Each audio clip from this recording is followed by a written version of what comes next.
Countless Americans plunge into despair as hunger spreads like wildfire all across America. Michael Snyder reports. We have not seen anything like this in a long time.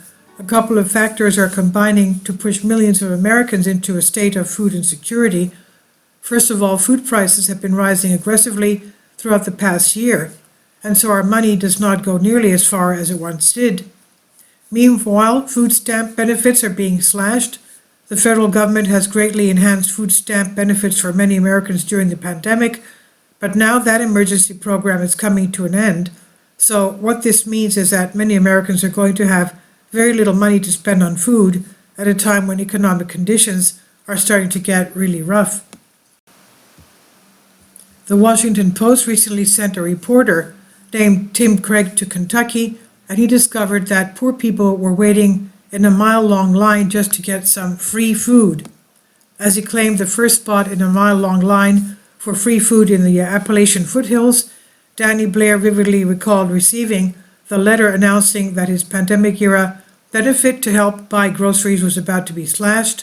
Kentucky lawmakers had voted to end the state's health emergency last spring, by default cutting food stamp benefits created to help vulnerable Americans like Blair weather the worst of COVID-19.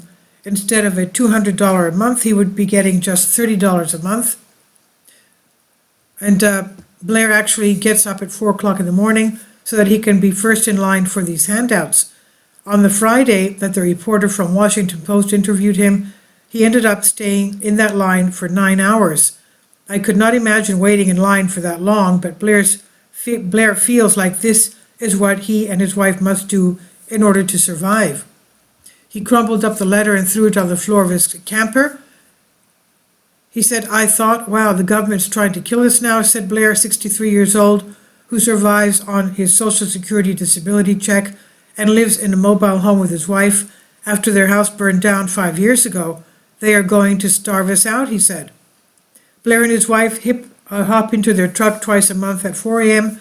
to ensure they get a few staples at the Hazel Green Food Project's giveaway. On a recent Friday, they waited 9 hours until local prisoners on work duty started loading bags of meat and vegetables, potatoes and cookies into vehicles in one of the nation's most impoverished communities. Sadly, there are countless others out there that are in the same position. The Post also interviewed another man named Henry Tolson that openly admitted that he is so poor that the day before he only ate a bowl of cereal and a can of peaches. "Yesterday I only ate a bowl of cereal and a can of peaches," said Tolson, as he turned off his truck to save gas until the line started moving again. He said, "I would like to be able to eat bacon and eggs, biscuits and gravy for breakfast, a decent lunch, and a homegrown supper like I used to." "This is the country that we live in now," he said. "Now, once upon a time, we had the largest and most prosperous middle class in the history of the world, but now the middle class is being systematically destroyed. The cost of living is increasing faster than our paychecks are, and that means that our standard of living is going down. For example, it's being reported that housing is more unaffordable right now than it was at any time during the last housing crash. The Atlanta Fed's Housing Affordability Monitor, which compares median home prices and other housing costs with median household income, shows that housing affordability is worse today than during the peak of 2008 housing bubble. As of December, the median American household would have to spend about 42.9% of their income to afford the median priced house, according to the index.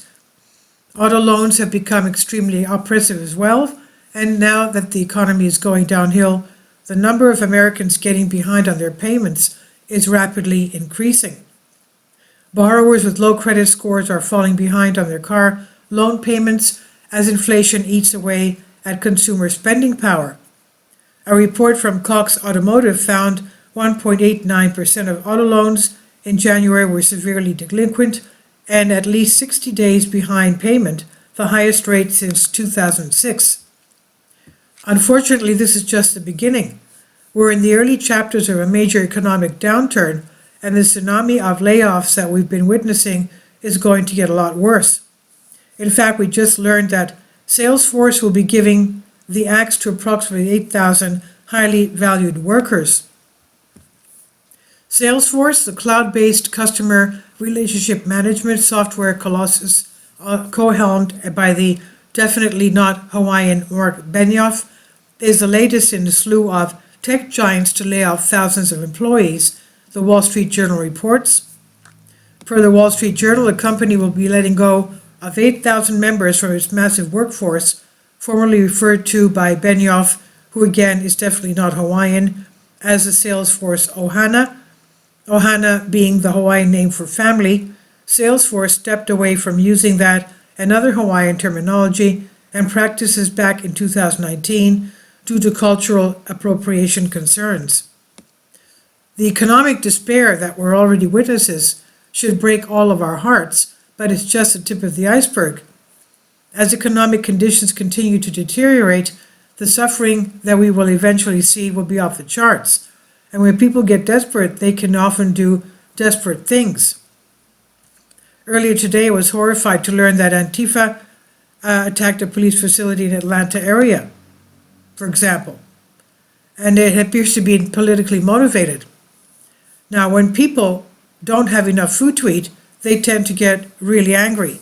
At this moment, hunger is spreading like wildfire all across America. You better buckle up because we are about to experience a very bumpy ride. This is by Michael Snyder. He says about the author, "My name is Michael. My brand new book entitled End Times is now available on Amazon. In addition to my new book, I've written 6 other books that are available on Amazon, including 70 Apocalypse, Lost Prophecies of the Future of America, The Beginning of the End, and Living a Life That Really Matters. When you purchase any of my books, you help to support the work that I'm doing. And one way that you can really help is by sending copies as gifts to family and friends. Time is short and I need help getting these warnings into the hands of as many people as possible. I've published thousands of articles on the Economic Collapse blog, End of the American Dream, and the Most Important News. And the articles that I publish on those sites are republished on dozens of other prominent websites all over the globe. I always freely and happily allow others to republish my articles on their own websites, but I also ask that they include this about the author section with each article. The material contained in this article is for general information purposes only, and readers should consult licensed professionals before making any legal, business, financial, or health decisions. I encourage you to follow me on social media, Facebook and Twitter, and any way that you can share these articles with others is definitely a great help. These are such troubled times, and people need hope. John 3:16 tells us about the hope that God has given us through Jesus Christ. For God so loved the world that he gave his only begotten Son, that whosoever believeth in him should not perish but have everlasting life. If you have not already done so, I strongly urge that you invite Jesus Christ to be your Lord and Savior today. This is on the Economic Collapse blog by Michael Snyder. Please leave your comments. Thank you for your support. Kindly support my Patreon account. The daily posts are 5 videos daily, and they are totally different from what I have on my YouTube channel. Thank you so much for your support and that you find all my content so interesting. You'll find the Patreon account details in the description box.